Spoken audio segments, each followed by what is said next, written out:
recapping some of the games. The Broncos game was crazy. I've been watching NFL football for over 60 years, and that's one of those where this question will probably be asked on Pardon the Interruption later today. Was that a collapse or was that a comeback? It was a combination. It's hard to have a comeback unless you have a little bit of assistance, and boy, did the Giants help out the Broncos. But a wild finish there, and the Broncos pick up the win. Historical comeback. The Colts over the Bolts, and the Colts are real. The Dolphins, I said that this was the most must-win game of the weekend in the NFL, in my opinion, because I thought Mike McDaniel needed to win this. He needed to win it and maybe to keep his job. I don't know if they're going to hold on to him. I don't know if he makes it through the day. But he did hint about making some changes.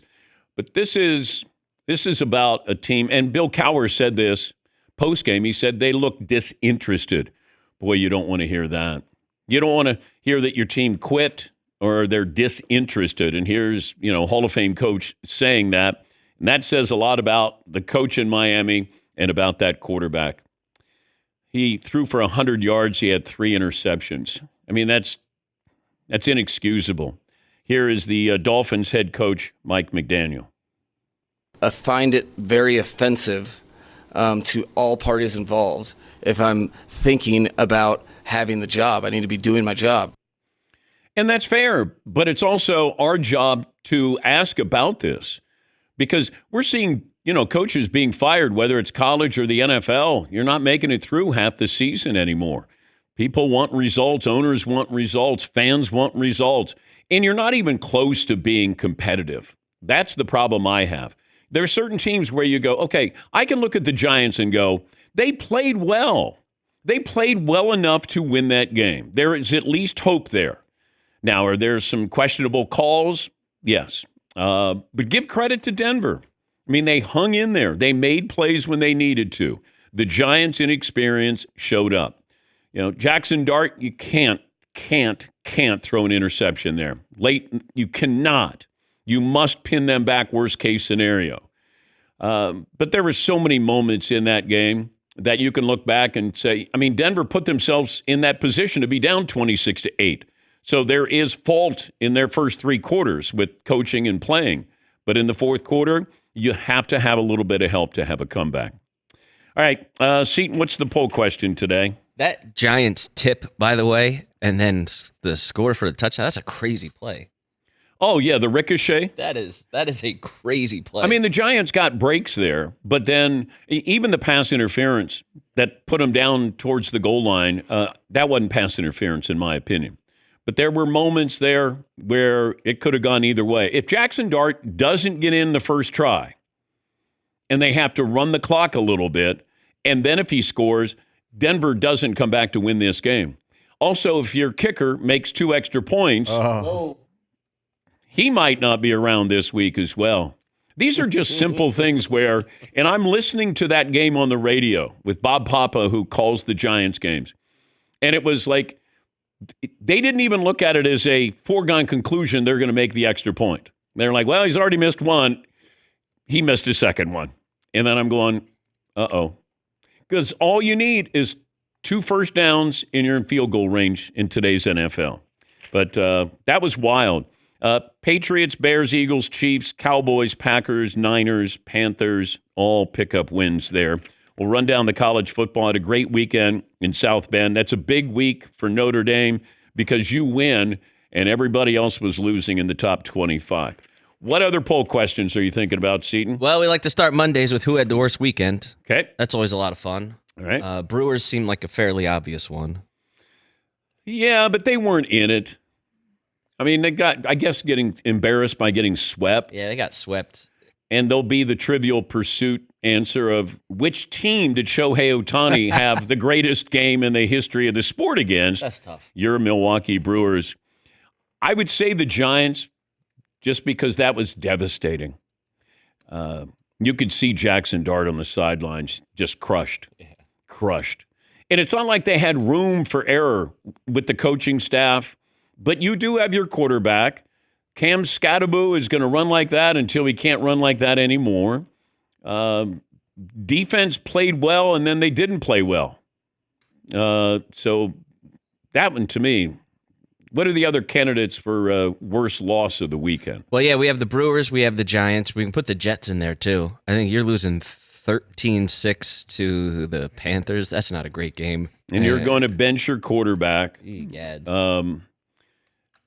I try to watch. There's certain games where I go, I can't. I can't. I'm trying. There's nothing here. I do love the Jets helmets, but that's not enough to go, I'm going to be glued to my TV set. I told you early, I thought the Patriots were a playoff team, and the Patriots are a good team. Now, granted, they beat the Titans, but that was a big win for their head coach, Mike Vrabel. Cam Ward. Feel bad for that fella. Yeah. Well, I feel bad for him, but then you got to hold on to the football. Like, there's only so much I can feel bad for. Yeah. When you go back to pass, you're supposed to hold on to the football when you throw the pass. But see, that's exactly why I feel so bad for him, because that's how wrong things are going right now for him. Is that just simple things like that are going? And he's a kid, you just like to see. I like to see them do better than worse.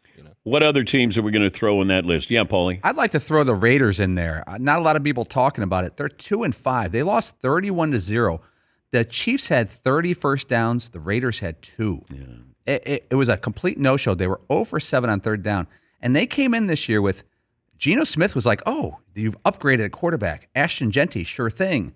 Tight end is great. The defensive line is good. They're non-threatening. I said I thought that they were going to be better than the Broncos this year. I thought with Pete Carroll, Geno play well, Ashton Genty, Max Crosby, Bowers. I thought, okay, you guys can be competitive in the West. And they're not competitive at all.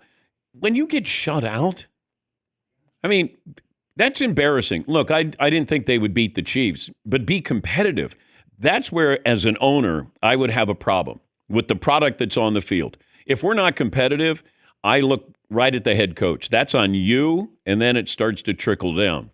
But the Raiders are not competitive. Yes, Heaton. It's a hangover from Thursday, but can we put the Steelers on there?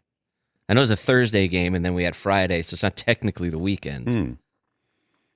Sure. That's a bad loss to me. Yeah. Well, don't mess with Joe Flacco. They paid the price. Yeah. Yeah, mess around, find out. Flacco edition. Yeah. Yeah, Paul. I'll throw LSU football in there for worst loss of the weekend. They can't afford one when it's going well. You lose to a semi-football school in Vandy. No offense, just historically. Not going the right direction. Quietly going the wrong direction. I think we might be underrating Vandy, to be fair. Yes, however. Historically, yes. LSU Vandy. Yeah, when you're thinking LSU against Vandy, it's like, how much are we going to win by? But it feels like, and I've said this at the start of the year, it just doesn't feel like Brian Kelly is embraced there, that they've warmed up to him. And it just feels awkward. Now, he's not going to lose his job, but it just feels awkward. And you're watching that game, and Vandy was the better team. And I never thought in my lifetime, there's certain teams that I watched growing up where they were always going to be the something to 0, 54 to nothing. And then all of a sudden, Indiana is back. Vandy is back. These are the teams always on the other end. Mizzou. Yes, Todd. I don't want to spoil my worst of the weekend, but the Wisconsin Badgers football program, What happened there? They lose to Iowa 37-0 last week. They lose at another home game 34-0. Back-to-back home shutouts, giving up 30-plus points, and that's getting a field goal out of it. They got cooked. Yeah, Luke Fickell can't hold on to his job there. He can't. And you know what? He was a hot candidate a couple of years ago. It's like, hey, man, that guy could be at Ohio State. And it's like, he won't be at Wisconsin much longer. Billy Napier got fired at Florida. Seemed like a foregone conclusion. There'll be a payout there as well. Yes, Heaton. We have Wisconsin on the list. I also put Florida State on the list, losing to Stanford. That's not great. I watched the game, and there are very limited camera angles. And then, you're watching, last couple of plays, and Stanford's not very good. That's one of those crazy, wait a minute, they're playing where? It's like North Carolina played at Cal. North Carolina didn't have a good weekend either. And by the way, this is what I don't understand about reality shows. When they were going to do a documentary or whatever that docu-series was on Hulu with North Carolina football, then they decide that they don't want to do it with everything going on. No, now is when I want to see it. I want to see the mess. I don't want to see, when the turkey comes out of the oven, I want to see all the mess in the kitchen there. They're like, no, we don't want to show you that. That's when it's interesting. That's when things get juicy there. Now I would want to see a documentary on North Carolina football. Yes, Paul. By the way, LSU's next 2 games, A&M and Alabama. Wisconsin's next 3 games, Oregon, Washington, Indiana. That's a sound in Madison. Groaning.